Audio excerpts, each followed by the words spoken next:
Culture, یہ مضمون اشفاق احمد صاحب کی کتاب زاویہ سے لیا گیا ہے۔ زاویہ پروگرام میں بڑی دیر سے ہم بابوں کی باتیں کرتے رہے ہیں اور یہ بابیں اپنے عہد کے فلسفی اور دانشور اور ضمیر کے ساتھ گہرا تعلق رکھنے والے لوگ تھے، جنہوں نے اپنے ارد گرد اپنے ماحول سے، اپنے زمینی ماحول سے بہت ساری خوشیاں اور آسانیاں اکٹھی کر کے ہمارے حوالے کی اور ورثے میں ہمارے لیے بہت کچھ چھوڑ گئے۔ مجھ سے خاص طور پر فرمائش کی گئی کہ کلچر کے بارے میں کچھ آپ کی خدمت میں عرض کروں۔ اس اعتبار سے شاید آج کا پروگرام تھوڑا سا مختلف ہو، کیونکہ میں کوشش ضرور کروں گا کہ آسانی سے ان مشکل مراحل سے گزر جاؤں جو ہماری زندگی کے کلچر کی تلاش کے سلسلے میں یا کلچر کو ڈیفائن کرنے میں پیش آتے رہے ہیں یا آتے ہیں۔ خواتین و حضرات، کلچر کے بارے میں تقریباً 62 کے قریب مختلف ڈیفینیشنز یا اس کے بارے میں باتیں میری نظر سے گزری ہیں، لیکن ماہرین علم انسان اور علم معاشریات کسی خاص حتمی نتیجے پر نہیں پہنچ سکے۔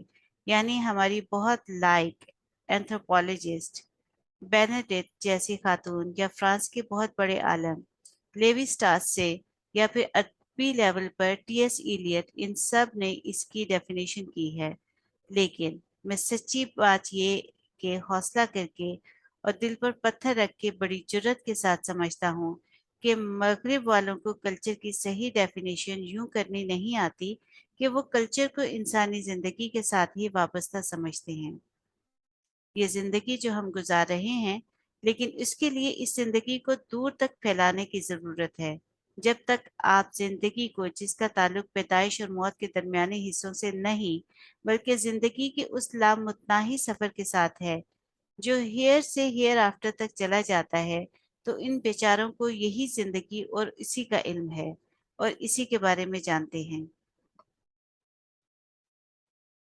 اس لیے وہ اکثر و بیشتر یہی کہتے رہے کہ کسی طے شدہ، کسی مخصوص، کسی گروہی انسانی کے آپس کے تعلقات، ان کے اعتقادات، ان کے کھیل کھلونے، ان کا اٹھنا بیٹھنا، ان کی جرت و صدقات ان کے کلچر کا حصہ ہیں اور حصہ بنتے ہیں۔ ہم اس کو تسلیم کرتے ہیں۔ واقعی یہ بات ٹھیک ہے اور صحیح ہے، لیکن میں سمجھتا ہوں جب تک زندگی کے ساتھ آپ موت کو شامل نہیں کریں گے، اس وقت تک زندگی کا پورا مقصد، وزن واضح نہیں ہوتا۔ یہ بہت اہم چیز ہے اور خاص طور پر ہمارے لیے یہ سمجھنا بہت ہی آسان ہے جہاں پر ہم اپنی زندگی کا نذرانہ پیش کر کے موت خریدتے ہیں اور ہیئر آفٹر پر بلیو کرتے ہیں۔ اس ڈیفینیشن میں اگر بہت پیچھے جائیں اور اس کو ٹٹولنے کی کوشش کریں کہ کلچر دراصل کیا ہے، تو آپ مجھ سے زیادہ بہتر جانتے ہیں کہ میلاد آدم سے لے کر آج تک انسان قدیم زمانے میں، پتھر و دھات کے زمانے سے بھی پہلے زمانے میں، انسان پہلی دفعہ اکیلا بیٹھ کے یہ سوچنے پر مجبور ہوا اور اس نے اپنی ذات کے ساتھ 5 بہت اہم سوال کیے اور ان کا جواب نکالنے کی کوششیں کرتا رہا۔ پہلا سوال اس کا یہ تھا کہ یہ جو میرے ارد گرد کائنات ہے، یہ سورج، چاند، بادل، ستارے، بجلی، زلزلے، طوفان، سمندر، یہ کیا ہے؟ اور یہ سب چیزیں کہاں سے آئی ہیں اور کیسے آئی ہیں؟ دوسرے، اس نے یہ سوچا کہ میں خود کون ہوں اور میں کہاں سے آیا ہوں اور ان ساری چیزوں کے ساتھ میرا کیا تعلق ہے اور کس ریلیٹڈنیس کے ساتھ میں ان کے درمیان زندگی بسر کر رہا ہوں۔ تیسرا سوال، اس نے یہ سوچا کہ ابھی جو میرے ساتھ مچھلی پکڑنے جایا کرتا تھا، میرا ماموں، میرا ماں کا بھائی، وہ کہاں چلا گیا اچانک؟ اور میری ماں کیوں روتی رہتی ہے اور ہم اس کو پتھروں میں رکھ کے واپس چلے آئے ہیں؟ وہ کیا ہوا؟ اور اگر وہ اس طرح کا زندہ نہیں رہا تو کیا اس طرح زندہ ہے جس کا میں شعور نہیں رکھتا؟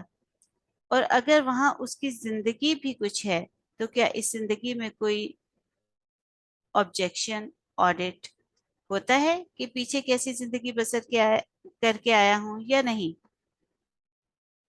یہ 5 سوال انسان کی زندگی کے گرد گھومتے ہیں، میرے، آپ کے، ہمارے پرکھوں کے، ہمارے بزرگوں کے، اور انہوں نے ان 5 سوالوں کے جواب اپنی اپنی استعداد اور اپنی اپنی سوچ اور اپنے اپنے مشاہدے اور تجربے کے مطابق نکالے۔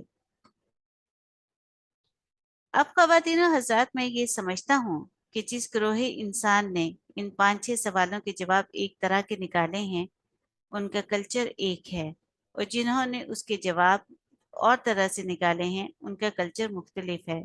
ये सीधी सी एक तकसीम हो गई। हमसे कोताही ये हुई है और होती रही है कि हम तर्ज़ बूद-व-बाश को, ज़िंदगी बसर करने को, रहन-सहन को, मुआशरत को कल्चर समझते हैं, और आज तक यही समझते चले आए हैं कि मुआशरत ये है कि हम कैसे रह रहे हैं। गाना बजाना, मेहंदी, ब्याह, इसी को कल्चर समझते हैं। ये यकीनन कल्चर का एक हिस्सा हो सकता है, लेकिन सारा नहीं। क्योंकि वो 5 सवाल जो हैं, वो उससे मुख्तलिफ हैं और उससे मावरा हैं। अब जब 5 सवालों के जवाब आपने तो नहीं निकाले, आपके बड़ों ने निकाले हैं और वर्से के तौर पर दे दिए, तो फिर आपके लिए ये बहुत मुश्किल हो जाएगा कि आप उन लोगों के साथ मिलकर रहें उस तरह से, जिस तरह से उन लोगों की गुरुओं ने सवालों के जवाब निकाले। आपके अपने हैं, उनके अपने हैं। आप एक ज़मीन पर बड़ी आसानी के साथ ज़िंदा रह सकते हैं, लेकिन सवालों के जवाब के हिसाब से आपका कल्चर और होगा, उनका कल्चर और होगा। हम ये समझने लगते हैं, कोई कहेगा कि बाबा देखो, हम भी वही गाने गाते हैं, हमारे फ़ोक सॉन्ग भी वही हैं, हम भी गाना गाते हैं, जुत्ती खालदी मरोड़ा नहीं चलदी। वो भी यही गाते हैं, हम भी मेहंदी पर वही गाते हैं, तो हमारा एक ही कल्चर एक ही हुआ। ना, ना, आप ये कह सकते हैं कि आपके फ़ोक गीत एक जैसे हैं, आपके रहने-सहने का, आपका बुदोबाश का तरीका एक हो सकता है, आपका लिबास, लेकिन हरगिज़ आपका कल्चर, जिसको आप सकाफ़त का नाम देते हैं, वो नहीं है और बिल्कुल मुख्तलिफ है। फिर आपसे ये सवाल किया जाता है कि, या आप खुद अपने आप से सवाल करते हैं कि क्या एक ही सरजमीन में रहते हुए और एक सा पानी पीते, एक सी रोटी खाते हुए और एक ही मुआशरत बसर करते हुए और एक अंदाज़े ज़ीस्त अपनाते हुए, क्या हमारे अंदर एक ही इंटरवीन नहीं कर जाता? आप इसमें मदगम नहीं हो जाते उनके साथ? तो आप उसे, जब कभी आपको मौका मिले, गौर से देखेंगे कि बावजूद इसके कि मुआशरती अंदाज, रहने सहने का तरीक ये बिल्कुल एक जैसा है, लेकिन पीछे पसे मंजर में हमारे लाशऊर से भी बहुत पीछे हमारे आर्किटाइप ने जो तय किया था, हम उसके मुताबिक जिंदगी बसर कर रहे हैं, बावजूद इसके कि हमारा रोजमर्रा का चलन बज़ाहिर नजर आता है कि हम इस तरह के लोग हैं जिस तरह के हैं। अब आपके साथ एक अजीबो-गरीब वाक़या गुज़रा है, और वो ये है कि जब किसी अज़ीम बड़े कल्चर का दबाव आप पर, ख़ास तौर पर इस कम्युनिटी पर जिसमें आप रह रहे हैं, और उसने उसे इस उसे कबूल किया। आप अपने कई सवालों के जवाब निकाले हुए छोड़ के उसने नए सवालों के जवाब अपना लिए और उससे कहा, आज से मेरा ईमान ये है, जो सवालों के जवाब हैं, तो आप में बिल्कुल तब्दीली पैदा होगी। अब कितनी बड़ी तब्दीली पैदा हुई कि जिस तरह से एक निहायत तुर्श आम के ऊपर समर बहिश्त का पेवंद लगता है, अक्सर लोग आपसे ये कहते हैं, हमारी ग्रास रूट्स, हमारा जो दरख्त है उसकी रूट्स तो वही चली आ रही हैं और उसका तना भी वही है, लेकिन जब हम पहचाने जाते हैं कि समर बहिश्त के दरख्त के तौर पर अब हम में खट्टी अम्बी नहीं है, तो जब भी कोई किसी से कहेगा कि ये समर बहिश्त का दरख्त है और जब आप फल लाएंगे, हर साल फल देंगे, जब जब भी देंगे, तो उसका फल उस फल से मुख्तलिफ होगा जो पहले हुआ था। अब ये अक्सर मुझसे पूछा जाता है कि क्या दूसरे कल्चर अपने कल्चर पर असर अंदाज नहीं होते? मैं अर्ज करता हूँ कि दूसरे रहन सहन, बोदोबाश तो असर अंदाज होते हैं, और वो तो आप अपनी रोजमर्रा जिंदगी में तब्दीलियां कर लेते हैं, लेकिन आपके कल्चर का जो मजबूत तना है वो कायम रहता है। बावजूद इसके कि ख़वातीन और हज़रात, आपकी जड़ें जो हैं वो पुरानी चली आ रही हैं। मैंने पेवन की मिसाल दी, ये ज़रा सी आसानी से समझ में आ सकती है। अगर कभी एक ख़िता ज़मीन पर एक छोटे से खिता जमीन पर 5 मरले की जगह पर 2 दरख्त हों, एक जामुन का हो, एक आम का हो, और दोनों दरख्तों के पत्ते और शाखें आपस में एक दूसरे के साथ मिली हुई हों, और दोनों दरख्त कार्बन डाइऑक्साइड खा के तनोमंद हो रहे हों और ऑक्सीजन छोड़ रहे हों। दोनों दरख्त इतने करीब हों कि शायद नीचे उनकी जड़ें भी एक दूसरे के साथ व्यवस्थ हों और चक्कर काटती हों। इतनी कुर्बत ऊपर भी, नीचे भी, हवा के लेने में भी, नशोनुमा हासिल करने में भी, पानी भी उसी जगह का ले रहे हों, और ये सब चीजें लेने के बावजूद आम जब अपने सवालों के जवाब निकालेगा तो और निकालेगा, जामन जब अपने सवालों के जवाब निकालेगा तो और निकालेगा, हालांकि वो एक ही जगह पर हैं। कभी भी ऐसा नहीं होगा कि जड़ों के आपस में मिलने पर कोई कुछ नहीं होगा, कोई फर्क तब्दीली नहीं आ सकती। शक्ल सूरत, उसके पत्ते, छाल सब जैसे नजर आएंगे, आप कहेंगे, लेकिन जवाब निकालने में फर्क पड़ जाएगा। जवाब वही होगा उसका जो चला आ रहा है। मुझसे ये भी कहा गया और कहा जाता है कि जब हम अपने पुरखों को देखें तो उनमें ये बात आपको नजर आएगी कि उनकी तहजीब, उनका तमद्दुन जो है वो आपके ऊपर असरअंदाज होता है इन जड़ों के जरिए। तो एक रोज मैंने उस पाताल में जाने की कोशिश की जो ग्रास रूट्स के हवाले से मुझको नीचे ले जा सकता था। तो मैं बहुत नीचे उतर गया, इतनी दूर कि मैं हड़प्पा भी क्रॉस कर गया, मोहनजोदड़ो भी क्रॉस कर गया, और आगे जाकर मैंने देखा एक बहुत बड़ा गेट था, उसका दरवाजा, और वहां एक चौबदार गेट था। उसने कहा, तुम कहाँ जा रहे हो? मैंने कहा, मैं अंदर जा रहा हूँ उस शहर में दाखिल होने। उसने कहा, नहीं, तुम्हें पहले बताना पड़ेगा कि तुम कौन हो। मैंने कहा, मैं इंसान हूँ। उसने कहा, इंसान कोई शनाख्त नहीं, तुम बताओ, तुम किस नस्ल से, किस वर्ण से ताल्लुक रखते हो? मैंने कहा, मैं इंसान हूँ।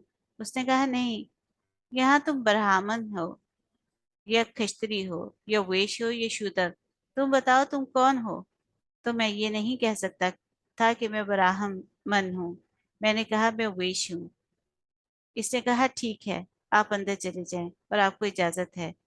आगे एक और चौकीदार खड़ा था।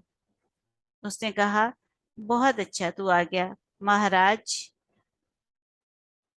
अधिराज का जो हाथी है वो निकलने वाला है, जो चक्कर लगाएगा और उसके पीछे ढोलक बजाता, टल बजाता जा, क्योंकि महाराज की पूजा जो है वो जरूरी है, हमारा हिस्सा है।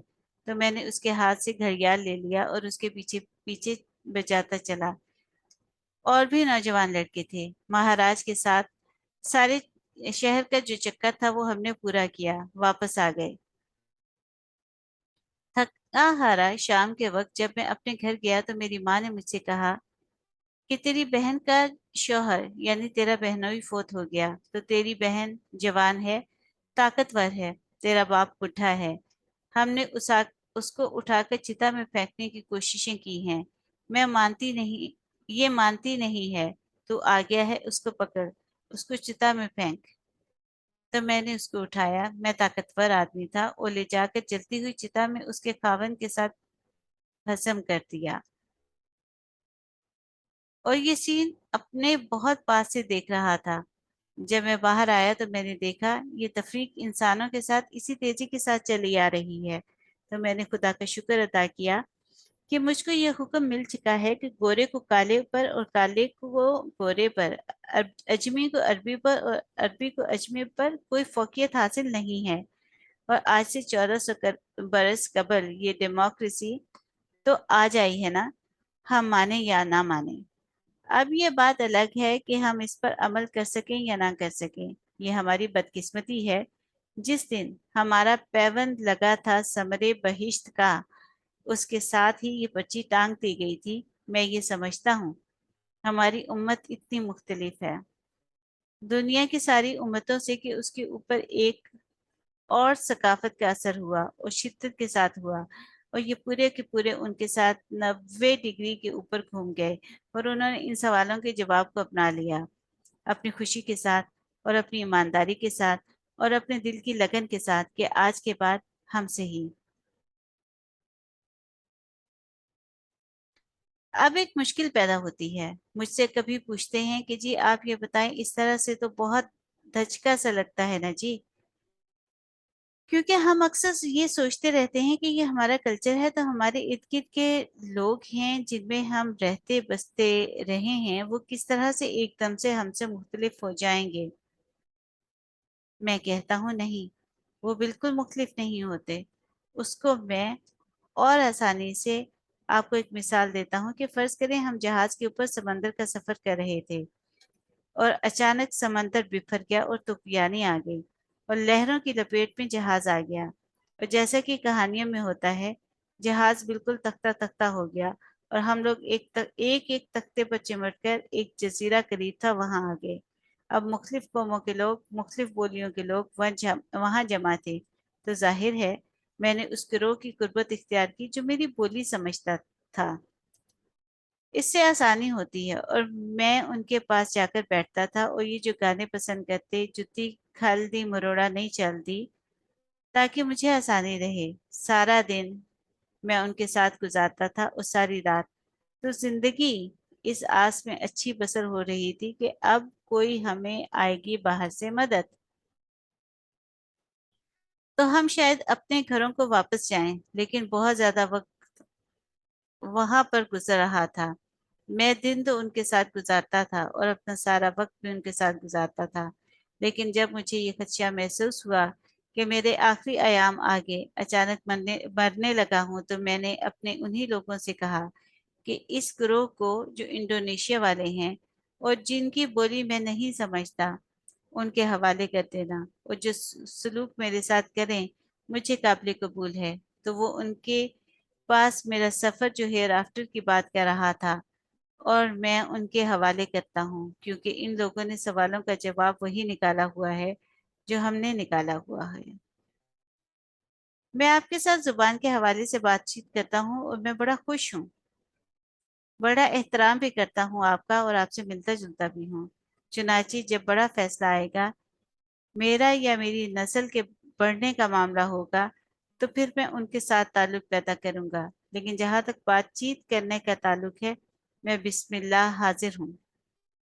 तो मैं ये समझ सका हूँ कि कल्चर का मसला हमारे लिए या कम अज कम मेरे लिए इतना पेचीदा और मुश्किल नहीं है। और सवालों के जवाब समझ जाने के बाद या उनको जहन नशीन करने के बाद जरा आसानी के लिए मैंने ये अर्ज किया है, ये आइंदा के लिए और आपके लिए इसमें कोई ज्यादा उलझन नहीं रहनी चाहिए। जिंदगी के बारे में हम ये मुहावरा इस्तेमाल करते हैं कि matter of life and death where it is matter of birth and death.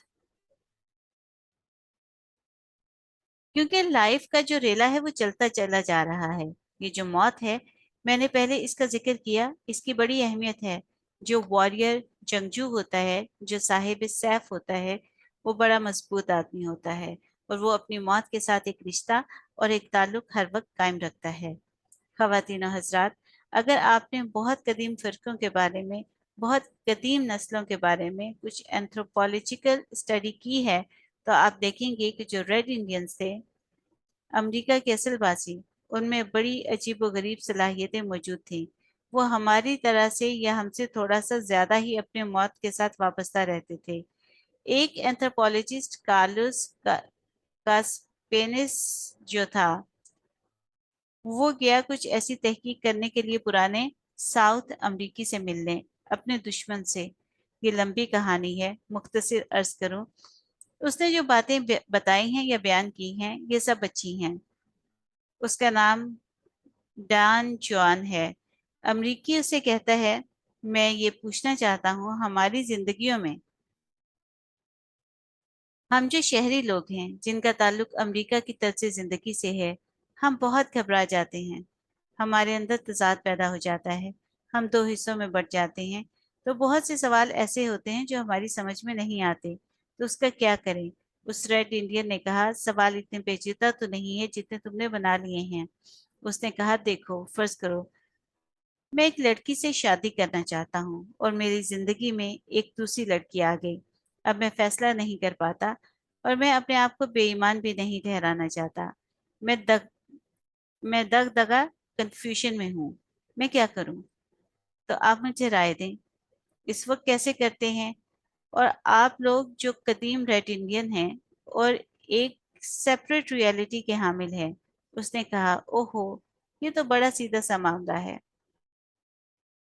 जब ऐसी मुसीबत पेश आए, जब कभी ऐसी दगदगा में हो, तो हमेशा अपनी मौत से पूछो। अब मसला आ गया, इससे वो कैसे पूछें? उसने कहा, हर आदमी की मौत जो है वो 5 फुट के फासले पर लेफ्ट हैंड साइड पर साथ साथ चलती है, क्योंकि वो उसको प्रोटेक्ट करती है।